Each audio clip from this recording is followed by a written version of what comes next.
قیامت کی قیامت کے بارے میں مختلف رائے ہیں۔ بہرحال احادیث سے ہمیں یہ بات جو سب سے واضح ملتی ہے وہ یہ ہے کہ 50,000 سال کے برابر ایک دن ہوگا، ہولناک دن ہوگا، کیونکہ سختیاں ہوں گی بہت زیادہ، ان کی سختیوں کی وجہ سے وہ دن گزر ہی نہیں پائے گا۔ ہر انسان اپنے ہر انسان اپنے اپنے عمل کو، اپنے اپنے عمل کے بدلے میں، اپنے اپنے عمل کے بارے میں جواب دینے کے لیے اور اپنے حساب کی باری کے بارے میں انتظار میں کھڑا ہوگا۔ اور ہمارا جو یہ جو سورج ہے وہ بالکل ہمارے سروں کے اوپر لا کر کھڑا کر دیا جائے گا۔ ہر انسان اپنے پسینے کے اندر ڈوب رہا ہوگا، اتنا پسینہ، ظاہر ہے سر کے اوپر آپ کے سورج کھڑا ہے، پسینے کے اندر انسان ڈوب رہا ہوگا، لیکن سبحان اللہ، اللہ تعالیٰ نے مومنین کے لیے کہہ دیا کہ ان کے صرف اور صرف ان مومنین کے ٹخنوں پر پسینہ آئے گا۔ سبحان اللہ، یہ وہ قیامت کا دن ہوگا جس دن جب کسی چیز کا سایہ نہیں ہوگا، تو سورہ بقرہ اور سورہ آل عمران اپنے پڑھنے والوں کے سروں پر سائبان بن کر کھڑے ہوں گے۔ سبحان اللہ، سبحان اللہ۔ اس لیے کوشش کیجئے کہ سورہ بقرہ کو حفظ کرنے کی کوشش کیجئے۔ یہ آپ لوگ کا مکمل ہوتا ہے تو کسی طرح سے کر کے تھوڑا تھوڑا کر کے، ہاں، جو انسان حفظ کرتے کرتے مر گیا، حفظ کے دوران ہی فوت ہو گیا، تو اس کے وہ روز قیامت انشاءاللہ اللہ تعالیٰ کی طرف سے، اللہ کی رحمت سے حافظ قرآن اٹھایا جائے گا۔ باقی قرآن اللہ تعالیٰ کی طرف سے اس کو حفظ کروا دیا جائے گا انشاءاللہ۔ اللہ تعالیٰ ہم سب کو ان لوگوں میں شمار کرے۔ اللہ تعالیٰ ہم سب لوگوں کو ہماری تھوڑی محنت کے عوض ہی ہمیں اپنی رحمتیں عطا کر دے۔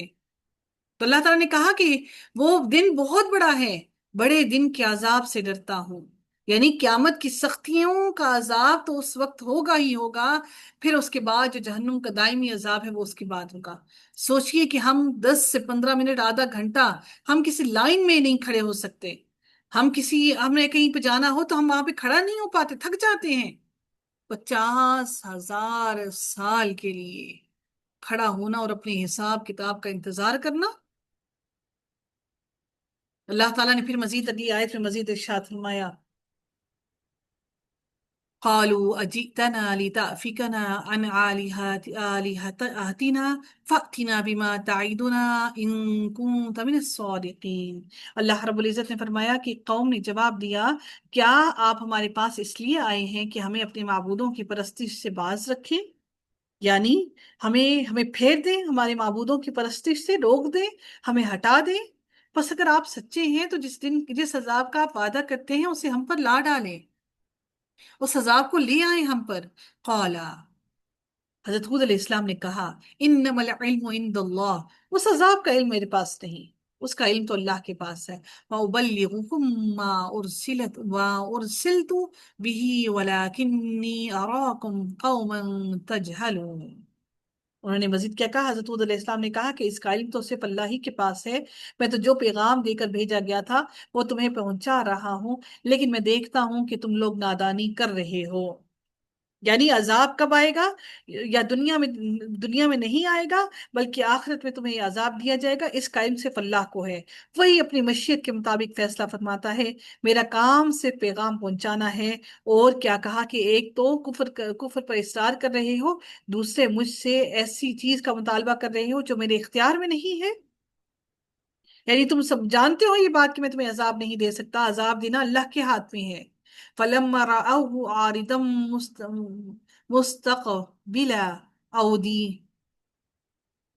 مُسْتَقْبِلَ أَوْدِيَتِهِمْ قَالُوا هَذَا عَارِضٌ مُمْطِرُنَا بَلْ هُوَ مَا اسْتَعْجَلْتُمْ بِهِ رِيحٌ فِيهَا عَذَابٌ أَلِيمٌ۔ اللہ تعالیٰ نے پھر فرمایا ان کے بارے میں کہ پھر جب انہوں نے عذاب کو بصورت بادل دیکھا، کیونکہ کافی ٹائم تک ان کے اوپر بارش نہیں ہوئی تھی، قحط سالی چل رہی تھی، جب انہوں نے بادل دیکھا اپنی وادیوں کی طرف آتے ہوئے تو کہنے لگے یہ ابر ہم پر برسنے والا ہے، یعنی یہ بارش ہم پر برسنے والی ہے۔ جیسے ہی انہوں نے بادل دیکھا تو وہ خوش ہو گئے، اور پھر کیا کہا کہ کیا کہا گیا کہ بلکہ دراصل یہ ابر وہ عذاب ہے جس کی تم جلدی کر رہے تھے، یہ حضرت حود علیہ السلام نے انہیں کہا کہ یہ محض بادل نہیں، جیسے تم سمجھ رہے ہو کہ تم پر یہ بادل آئے گا اور بارش برسائے گا اور تم اس سے اناج حاصل کرو گے، بلکہ یہ تم پر اللہ تعالیٰ کی طرف سے عذاب آنے والا ہے، اور جس اس بادل کی وجہ سے تم دردناک عذاب میں مبتلا کیے جاؤ گے۔ ریح فیہا، اس میں تیز اور تند ہوائیں اور آندھیاں ہوں گی، اور اس پہ عذاب ہوگا، دردناک عذاب ہوگا۔ یعنی وہ ہوا جس سے اس قوم کی ہلاکت ہوئی ان بادلوں سے ہی اٹھی اور نکلی، اور اللہ کی مشیت سے ان کو اور ان کی ہر ہر چیز کو تباہ کر گئی۔ اسی لیے حدیث میں آتا ہے کہ حضرت عائشہ رضی اللہ تعالیٰ عنہا نے رسول اللہ صلی اللہ علیہ وآلہ وسلم سے پوچھا کہ لوگ تو بادل دیکھ کر خوش ہوتے ہیں کہ بارش ہوگی، لیکن آپ کے چہرے پر اس کے برعکس ہم دیکھتے ہیں کہ تشویش کے آثار، پریشانی کے آثار نظر آتے ہیں۔ آپ صلی اللہ علیہ وآلہ وسلم نے فرمایا، عائشہ رضی اللہ تعالیٰ عنہ سے فرمایا کہ اس کی کیا ضمانت ہے کہ اس بادل میں عذاب نہیں ہوگا، جبکہ ایک قوم ہوا کے عذاب سے ہی ہلاک کر دی گئی۔ اس قوم نے بھی بادل کو دیکھ کر کہا تھا یہ بادل ہے جو ہم پر بارش برسائے گا۔ ایک دوسری روایت میں ہے کہ یہ جب تیز اور تند ہوا چلتی تو آپ صلی اللہ علیہ وآلہ وسلم دعا کرتے، اللہم انی اسألک خیرہا وخیر ما فیہا وخیر ما ارسلت بھی واعوذ بک من شرہا وشر ما ارسلت بھی۔ اور جب آسمان پر بادل گہرے ہو جاتے تو آپ صلی اللہ علیہ وآلہ وسلم کا رنگ بدل جاتا، اور خوف کی سی ایک کیفیت آپ پر طاری ہو جاتی جس سے آپ بے چین رہتے، کبھی باہر نکلتے، کبھی اندر داخل ہوتے، کبھی آگے جاتے اور کبھی پیچھے۔ پھر بارش ہو جاتی تو آپ صلی اللہ علیہ وآلہ وسلم کے دل کو اطمینان پہنچتا، آپ سکون لیتے۔ پھر اللہ تعالیٰ نے اگلی آیت میں فرمایا تدمر كل شيء بأمر ربها فأصبحوا لا يرى إلا مساكنهم كذلك نجزي القوم المجرمين۔ اللہ تعالیٰ فرماتے ہیں جو اپنے رب کے حکم سے ہر چیز کو ہلاک کر دے گی، بس وہ ایسے ہو گئے کہ ان کے مکانات کے اور کچھ دکھائی نہ دیتا، سوائے ان کے مکانات کے کچھ دکھائی نہ دیتا تھا۔ گناہگاروں کے گروہ کو ہم یوں ہی سزا دیتے ہیں، یعنی مکین گھر والے سب اللہ نے تباہ کر دیے اور صرف مکانات نشان عبرت کے طور پر چھوڑ دیے۔ آج بھی جب ساری بستیاں تباہ ہو جاتی ہیں تو مکانوں کی بنیادیں اور وہ موجود رہتی ہیں۔ وہ اللہ تعالیٰ ہم سب لوگوں کے لیے ایک باعث عبرت بنانے کے لیے کہ ہم اپنی آنکھوں سے دیکھ کر عبرت حاصل کریں۔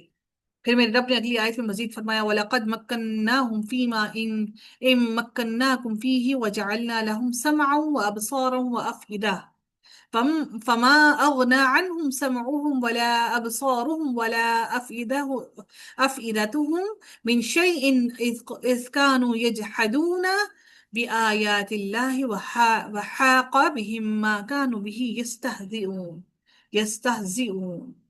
اللہ تعالیٰ فرماتے ہیں اور یقیناً ہم نے قوم عاد کو وہ مقدور دیے تھے، یعنی ان کو وہ قدرتیں عطا کی، اللہ تعالیٰ نے ان کو سب کچھ عطا کیا جو تمہیں تو دیے بھی نہیں ہم نے۔